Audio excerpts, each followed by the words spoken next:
Hi there, we're continuing a study on the prayer of favor, and we're looking at a story of how to apply it.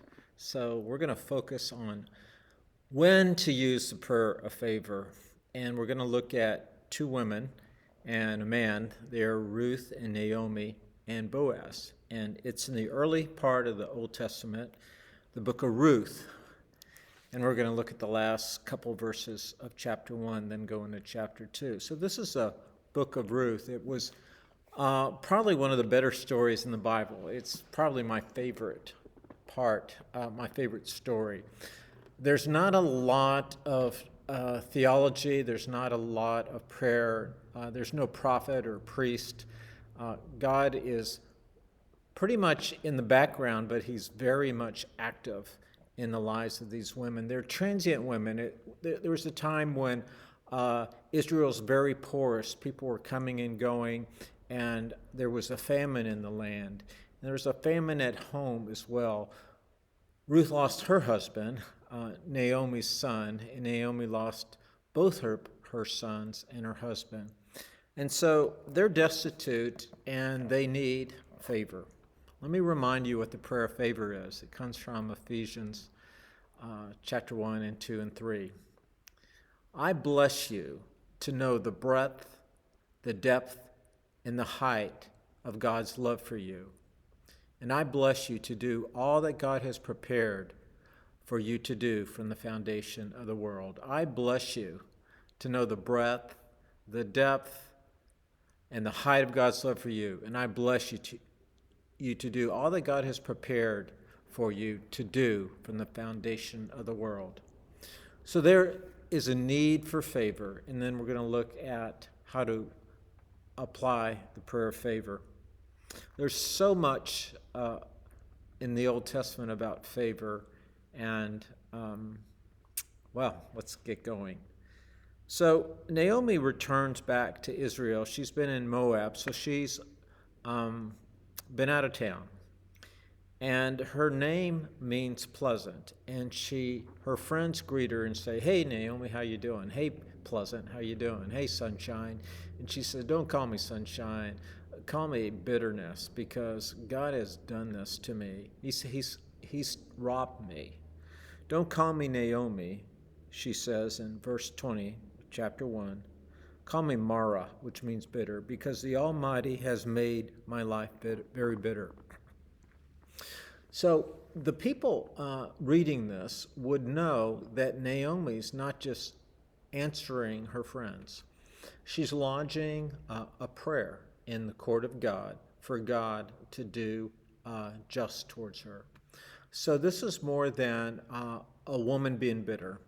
This is her way of introducing her plight to the court of God, and she's going to wait for a decision from God. She doesn't know what it's going to be, but she knows if life is going to change, it's going to be God's intervention. So don't see this just as anger and bitterness, although that is there. Those human feelings are there, and it's better to share them with God, okay, than to sit on them. I went away full, but the Lord, again, she's talking about God's work, but the Lord has brought me back empty. Why call me Naomi? The Lord has afflicted me. The Almighty has brought misfortune upon me. So 4 times she's referencing God, and what she's doing is she's lodging a complaint. It's okay to complain. It's one of the prayers in the Bible. God, why is this happening? Work in my life. So there's a need for favor. There's a need because she's starting over. There's a need for favor because she's in grief. There's a need for favor. She's at the end of her rope. She doesn't have a home. She doesn't have a job. She's concerned about Ruth. Ruth is concerned about Naomi. So there's financial issue here. And chapter 1 ends with hope in verse 22. It's a book where there's a cliffhanger. It's like watching a series on Netflix where the series ends and there's some suspense and you got to wait till next week or go ahead and binge to see where the story's going to go. So there's some foreshadowing and hope in verse 22. So Naomi returned from Moab, accompanied by Ruth the Moabitess, her daughter-in-law, arriving in Bethlehem as a barley harvest was beginning. Now, Bethlehem was a place where a matriarch was buried near there. It's very significant. It's the barley harvest is coming, so there's hope for food. Okay. Now, in those days, the harvesters were told by the Old Testament not to harvest the edge of the fields. That was for the poor, so the poor could come after the harvest and get some food. So, when to use a prayer of favor? Use a prayer of favor when you have bitterness towards God and ask God for favor. Secondly, use the prayer of favor when you are in financial stress. Use the prayer of favor when you don't know what to do. Use the prayer of favor when you're starting over again. Use the prayer of favor. So, the prayer of favor is, I bless you to know the breadth, the depth, and the height of God's love for you. And I bless you to do all that God has prepared you to do from the foundation of the word. So there's hope. And we see in verse 2 of chapter 2, where the prayer of favor is used for work. It's used for employment. It's used to help financially. And Ruth the Moabitess, there it is again, the Moabitess. What the readers were reading here was going, uh-oh, this is a bad girl from the wrong part of town, and she doesn't deserve to be treated with favor. So the cards are stacked against Naomi and Ruth, and Ruth isn't from there. She doesn't look like them. She doesn't talk like them. She's different. And so use the prayer of favor when you need financial help, job help, before a job interview, praying for your kids for their job interviews. I'm going to tell you a story here real quick. But use the prayer of favor when you don't belong. That's huge. That's when you need the prayer of favor. When you're excluded, where you need to get in, where you need to belong, where you need to be a part of things. Because it's human nature to exclude people who are different. And it's human nature to include people who are close, who are proximate to us. It's just easier to include people who are like us. So the cards are stacked against Ruth for being a Moabitess. So back to verse 2. And Ruth the Moabitess said to Naomi, let me go to the fields and pick up the leftover grain behind anyone in whose eyes I find favor. So a couple of things here. We see they obviously prayed for favor. She's looking for favor, which means favor means consolation. It means comfort. It means kindness. So it's a relational word too. I need favor because I'm a foreigner and we're hungry and we don't have the means and I'm not like them. So she knows that it's okay to glean fields, that some seed is left for people like her. But she doesn't know for sure what's going to happen. So let me go to the fields and pick up the leftover grain behind anyone in whose eyes I find favor. So Naomi obviously says go. She works really hard. She's in the sun. She doesn't quit. And Boaz, the owner of the field, sees her. And the prayer is already being answered. The prayer of favor for employment and success in work is being answered.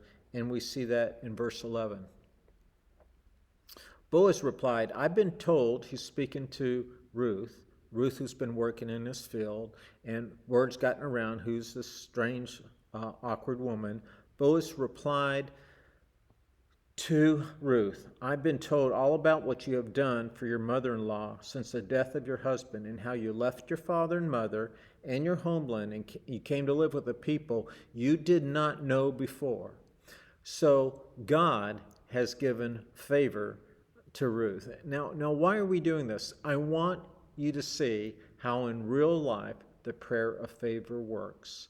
Someone who is different, someone who is grieving, someone who is hungry, someone who has financial distress.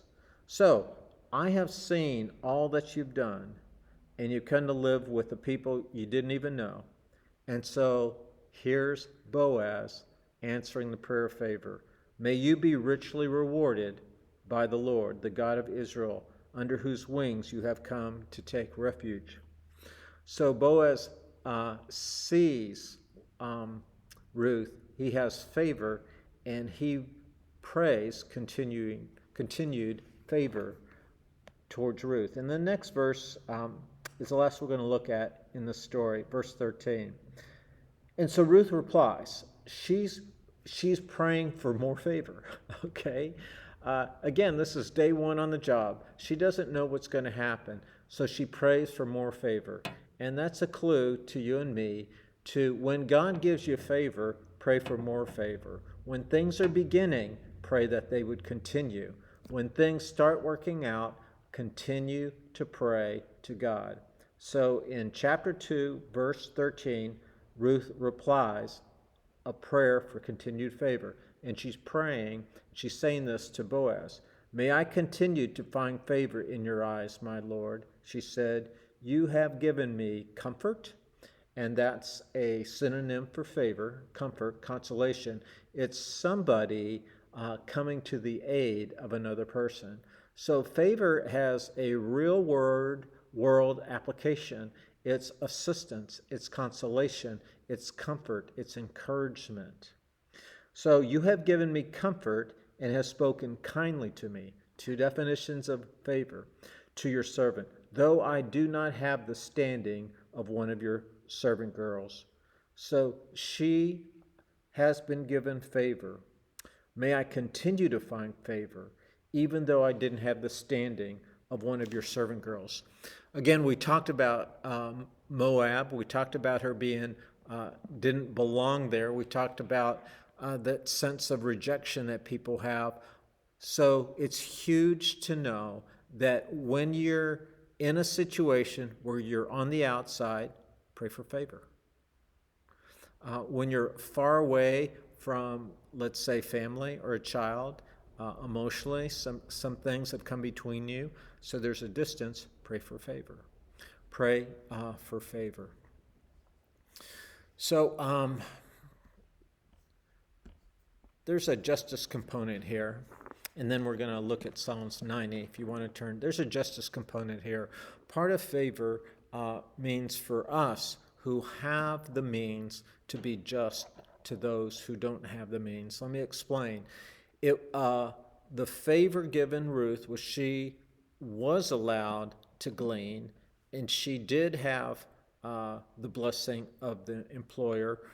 And so the people didn't always follow the law to leave some of the grain unharvested. In this case, Ruth found favor. In this case, these people did follow the Old Testament law to leave some of the grain. And what I'm saying is there's a justice component in showing favor to others. We are accountable to show favor to others. We who have been given much have much to give someone else. Life and God and faith just works that way, where although we know the Bible, will we apply it in showing favor to others, like Boaz and the harvester showed to Ruth? I want to end with Psalms 90. The whole psalm is wonderful. It's asking God for protection. It's a beautiful, beautiful psalm. And we're going to look at verse 17, Psalms 90, verse 17. It's a beautiful, beautiful psalm. I'm going to begin with verse 14, actually. And it's a time where Moses has said, we've been wandering around the desert. Life is tough. Our sins have found us out. Here we are. And in verse 13, Moses is praying for favor from God. He's repenting. He's asking God to turn the other cheek. Verse 13, Psalms 90, relent or turn, O Lord. How long will it be? Have compassion on your servants. Asking God for favor. Satisfy us in the morning with your unfailing love, that we may sing for joy and be glad all our days. Make us glad as many days as you have afflicted us, for as many years as we have seen trouble. May the deeds be shown in your servants, your splendor to your children. And here's a prayer of favor for you to pray this week. May the favor of the Lord our God rest upon us. Establish the work of our hands. Yes, establish the work of our hands. And so we come full circle. We've seen a story of Ruth and Naomi and Boaz applying favor at the job site, at work. And here we see, God, when we go to work, let us have favor. I'll read it again. May the favor of the Lord our God rest upon us. It's a beautiful prayer of favor. Establish the work of our hands. Yes, establish the work of our hands. You know, you may not have a job, but it doesn't mean you don't have work to do each day. You might be at the kitchen needing, God to give you a grateful heart doing dishes. You may have work to do in taking care of a grandchild. You have maybe it's work for you. It's an effort to get ready for church on Sunday. Whatever you do, may God establish the work of your hands. May God prosper you and give you favor. It's a good thing. It's God's will. God bless you. Bye.